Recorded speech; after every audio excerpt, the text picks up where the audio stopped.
Good afternoon, everybody. Uneducated Economist here. So I got me a new car. Well, it's not a new car. It's an old car. It's a 1999 Toyota Corolla. But I paid $500 for it, and the thing runs like a top.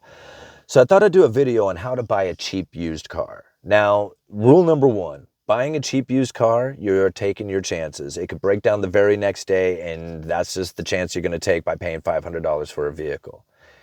Now, you can really pick out a decent vehicle if you just kind of follow a couple of very simple things. Okay, I am not a mechanic. I don't know anything about mechanics. I couldn't repair a vehicle to save my life. I know how to change the oil. I can change brakes. I can, do some simple stuff. I could probably put the alternator or starter in. But outside of that, I'm done, right? That's about the limitation of what I got. But there's a few things that you can do to look over a vehicle, especially one that you're going to pay $500 for, to make sure that you don't have to scrap it out the very next day.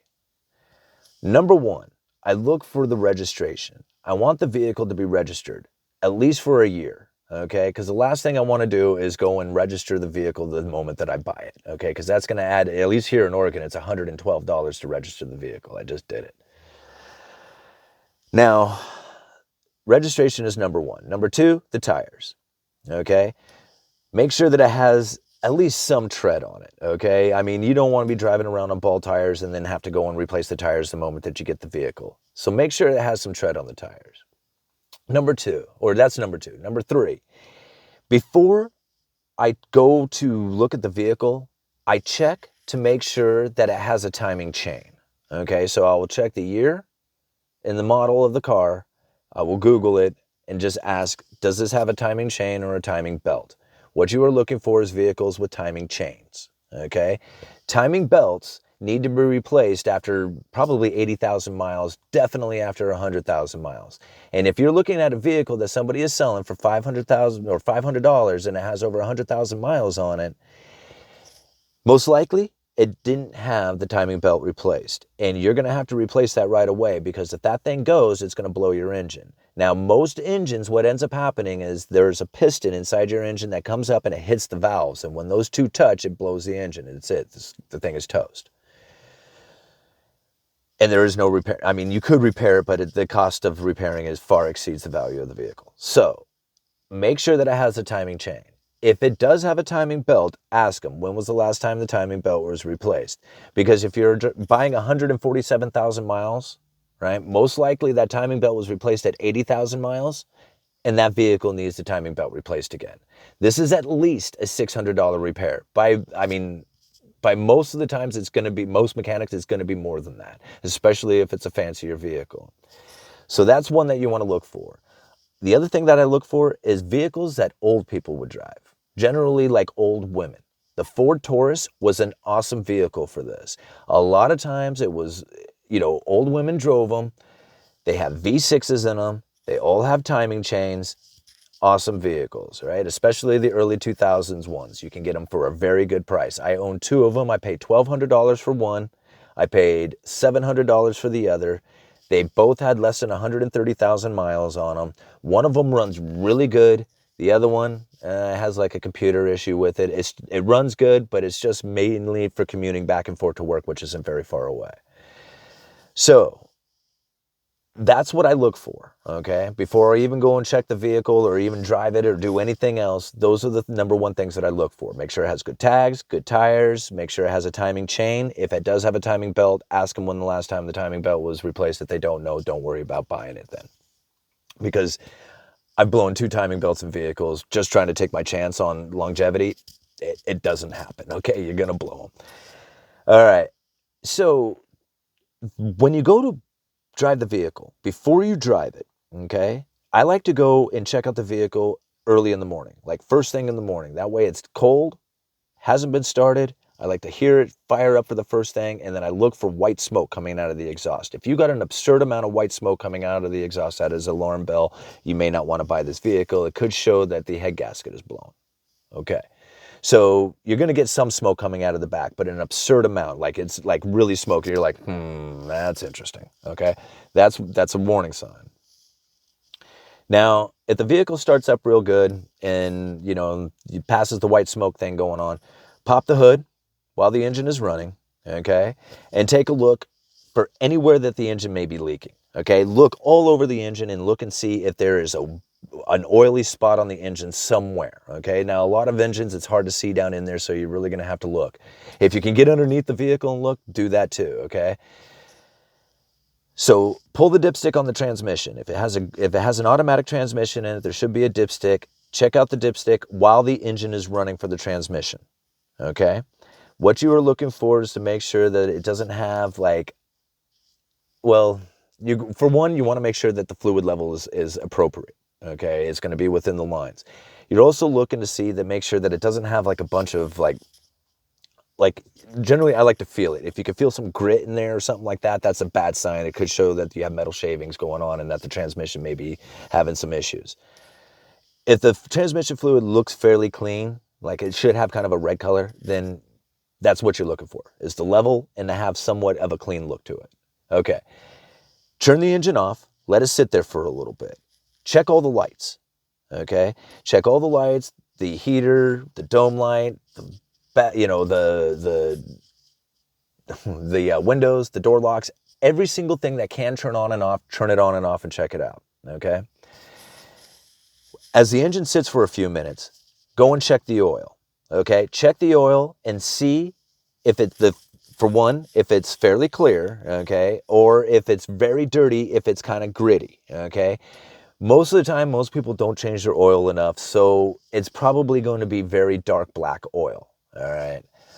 Make sure the level is there. If it's within, the parameters of what the dipstick is allowing for.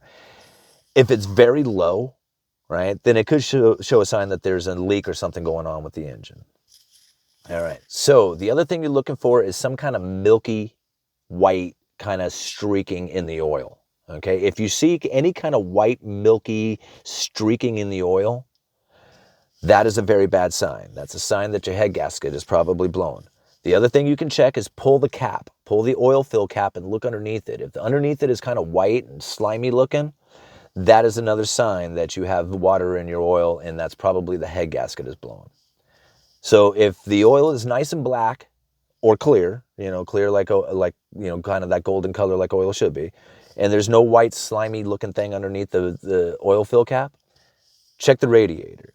Pop the radiator cap, see if it looks like it has radiator fluid in it. It should be like a kind of a green color. Sometimes it's, sometimes it's different colors, right? What you don't want to see is water, just straight clear water and oil. Okay. If you see straight clear water and oil, you have an issue going on there. There's something wrong with the engine. All right. So those are kind of the things that you want to look for. And don't say anything to the person. Right? Let them just talk, okay? Because they're going to tell you all kinds of stuff about this car, right? Ask them how long they had it. Ask them about the repairs. Ask them about any issues they might have had with it. Just let them start talking, right? But check all these things. Check them like you know what you're doing, okay? Check them, look at it, smell the oil, see if it kind of has like if they ask you what are you doing, just say, just look to see if it has any burnt smell to it.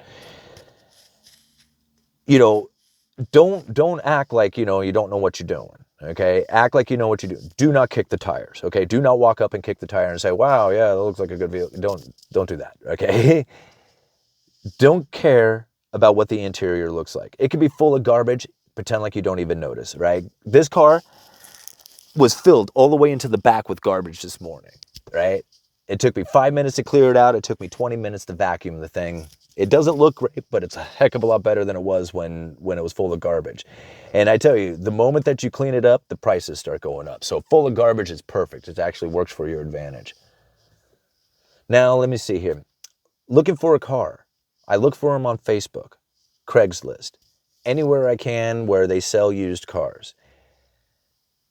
Look for cars that are around $1,000 that say run good, okay? And watch them. And if they're up there for a week, give them a call, offer them $500. Okay? Don't call them and say, hey, man, will you take $500 before you even look at it? Don't do that. Go out there, do everything I say. Once you have driven it, that's the other thing. I'm sorry, guys, I forgot to tell you. Driving it. If it's an automatic, excuse me, if it's an automatic, put it into gear, and if it jumps into gear, bang, right? That's an issue. Don't, you want it to just, you might feel a little clunk, as it kind of kicks into gear. That's going to be somewhat normal on an old car. But if it hits really hard, like bang, and it's like, whoa, what's that? That's an issue. When you take off down the road, if it really have to like give it a lot of throttle before it starts to move, that's an issue, okay? That's the transmission either slipping or something's kind of going on there, okay? But if it takes off right away, you hit the gas, boom, it takes right off, got plenty of power.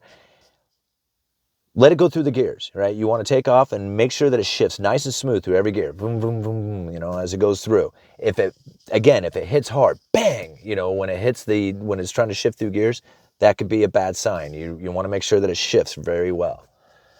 And then steering, you know, you make sure that it doesn't have any wobbles or that it has some kind of vibration at a certain speed. So take it all the way up to 65, and then, because, you know, old vehicles, you don't want to take them too fast. So take it up to 65, make sure that everything runs smooth and all that.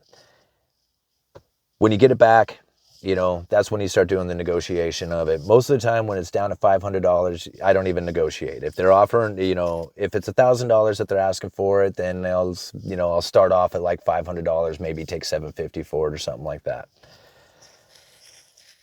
So those are some of the things that I look for. I go to Facebook, I go to Craigslist, and then I put the word out there. I put the word out with every single person. There is no better way of finding a good deal than through word of mouth. It is by far the best one. That's how I got this one. It happened to belong to a family.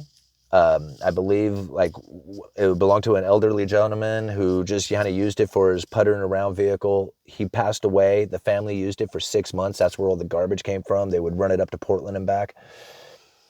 They didn't really need the vehicle. And when I found out about it and they were like, yeah, we'll sell it, they were the ones who came up with the $500. I'm the one who was like, okay, well, for $500, it's worth my time to go out there and take a look at it, especially if they said it was a good running vehicle.